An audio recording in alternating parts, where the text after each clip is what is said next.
What is my opinion on Martin Logan Neolith electrostatic speakers? Martin Logan Neolith electrostatic speakers became the first serious loudspeaker. After I've owned the Sasha 2s, I transitioned over to the Martin Logan Neoliths. And this was a revelation on all counts. One of the most impressive loudspeakers I've ever owned. It is huge, it is massive and in charge. There is no way you're going to not see it in your room. There is no way to blend this speaker in your living room or listening area or wherever you put it. It is an elephant in the room, no doubt. But I'm going to tell you this. When it comes to electrostatic speaker performance, that is one of the best sounding speakers I've had the pleasure of owning. But there's a huge but. You need to have the right room, the right space. You can't put those speakers against the wall. It's a dipole design. You need to let the speaker have enough distance between the panel and the wall behind them. If you do not have enough distance, you trap the sound. You don't create the illusion of three-dimensionality that these panels are capable of. You also need something that is extremely crucial with the Martin Logan Neoliths, and that is they got to have, they must have the right power, the right amplification. Martin Logan Neoliths swallow power like you cannot believe. And the reason for that is because they are not self-powered. They don't have powered subwoofers like the 13As, the 15A Renaissance does.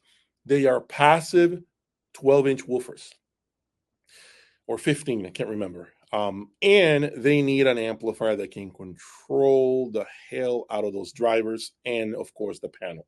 So if you're looking at a Martin Logan Neolith, space has to be on point. You got to have the right space for that speaker. And the amplification, you cannot skimp on power at all. It's such a revealing speaker that if you have lethargic, weak power, anemic power, the speaker will sound exactly like that. So think of big amplification, think of big Krell monos, although maybe for the low frequency is what I recommend a Krell, maybe if you want to buy amp, Krell, and maybe tubes on the panel, something like that. But I recommend Griffins of the world, the Boulders of the world. Constellation sounds amazing with Martin Logan Neolith. Actually, one of the best pairings was Constellation and Martin Logan in general, to be honest with you. Amazing.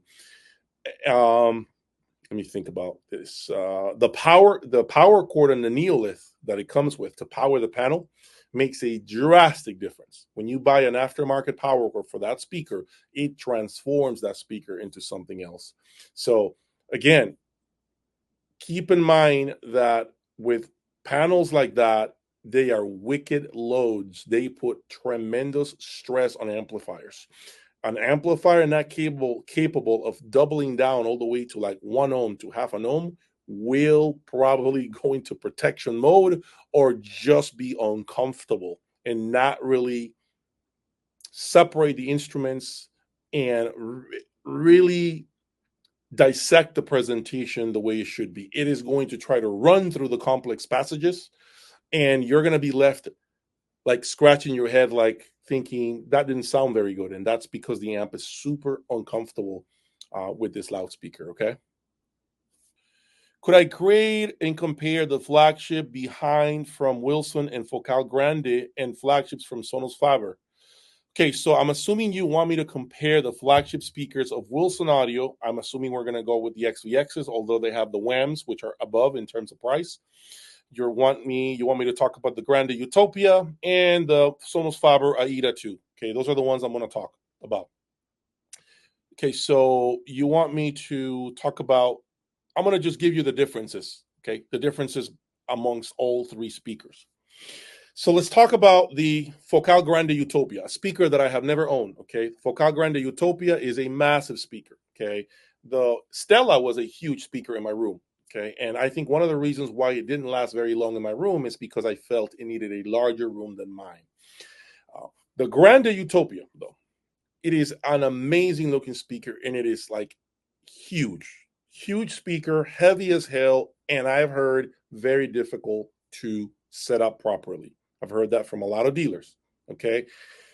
However, when set up properly, the Focal Grande Utopia will slam and throw a gigantic soundstage and is comfortable at pretty much any volume level. As a matter of fact, there was a presentation a long time ago of the Grande Utopia at a show with the top of the line name statement setup, the $400,000 monos, I think it is, with the preamplifier, right? Top of the line stuff.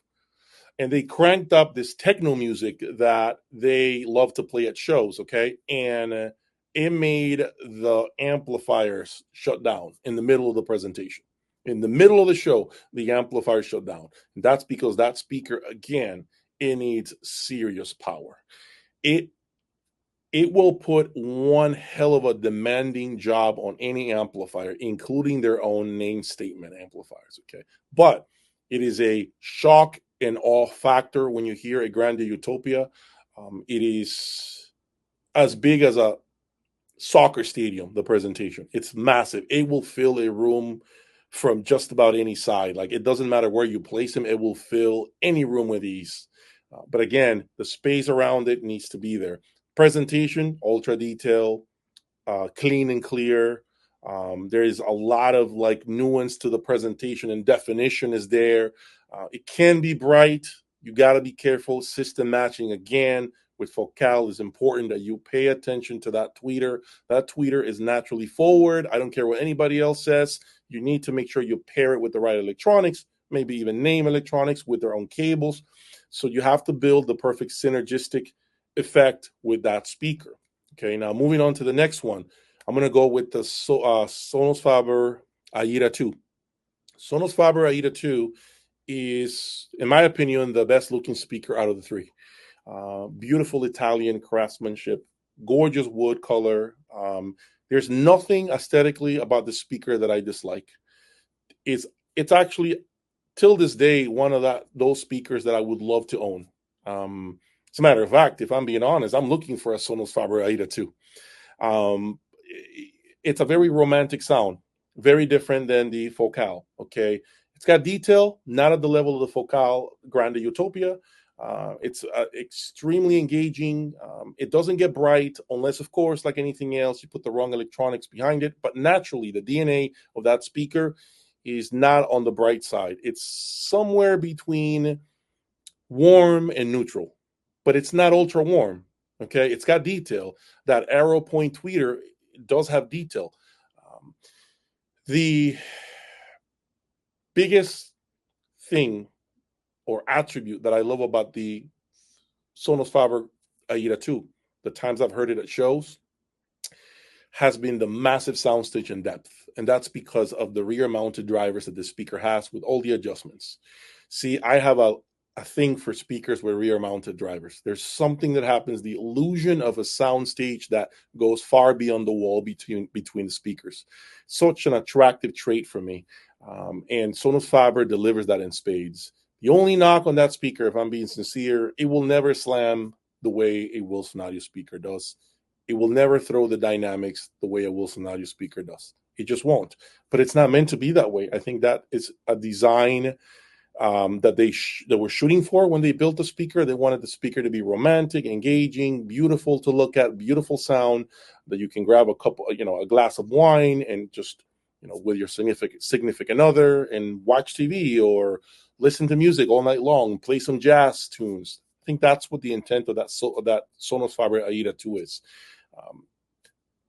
Moving on to the Wilson Audio top of the line speaker. Okay, the Wilson Audio XVX right next to me, in my opinion, is the superior loudspeaker out of the three. Okay, it's going to have devastating dynamics, and when I mean devastating dynamics, I'm telling you that if you sat in my chair and listened to these speakers with my Apex, you probably have never heard speakers as dynamic as these. Just probably haven't. Box speakers, meaning not horns. Horns are ultra dynamic, but that's because they're highly efficient. I'm thinking from a box speaker, this speaker is the closest speaker, in my opinion, that I've ever heard to a horn speaker design. The immediacy how fast it goes 0 to 60, how easily they wake up with very little volume. They're actually very efficient. They don't, I mean, they benefit from tremendous power. Yes, they have a difficult load. They drop down to like, I believe, like 1.5 ohm, I want to say, or around there. So they do present a tough load on a lot of amplifiers.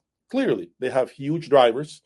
They have a lot of drivers, as a matter of fact, and a rear mounted tweeter on top of that. So it's a very difficult speaker for a lot of amplifiers. However, I've managed to drive them even with the 866 integrated from Boulder. And to be honest, I got great results. I don't really feel like I needed more until, of course, I connected the Apex and then things multiplied, tenfold. Okay. Also, power makes the speaker disappear even better. Okay. The more power you feed it, the speaker just completely walks out of the room. What might be a negative with the XVX, and I wouldn't call it a negative, but I do think every brand, every product has pros and cons. I think the con of this speaker could be it's not sonic. There's no sonic flaws, in my opinion. I think it's more of the amount of detail that it takes, the attention to detail to set it up. There's so many adjustments here. Okay, absolutely incredible the amount of adjustments that you have here. And when you have so many adjustments, you begin to second guess yourself more because you're thinking, is it going to sound better if I take it back 3 clicks? How about if I put it forward 2 clicks? What if I angle the tweeter differently? What if? So you start to tinker with that and it never ends. Okay, so that's one con, that it invites you to play with it too much to the point that it confuses you. And then you're really not sure if the way you have it set up is the best way to have it set up when you take into consideration where you're seated. Okay, so those are things that suck about the speaker. Also, some say that the only person that gets the sweet spot is the one seated in the middle. I personally disagree. I would say that when I have had folks in here sitting next to me, I have thought 3-chair configuration. Everyone felt like they got a nice image, nice density, huge wall of sound. So I don't think that's the case with this speaker anymore, but I will say that that probably was the case with my Alexes when I had him, or even the Sashas, or even the Alexias. And of course, the last con of this speaker is the price point, my friend. It's significantly more expensive than the Sonus Faber Aida 2 and the Grande Utopia. But I think the Grande Utopia went up to like $300K now. I can't remember. Hopefully that was a great, thorough explanation of the 3 loudspeakers that you asked me about.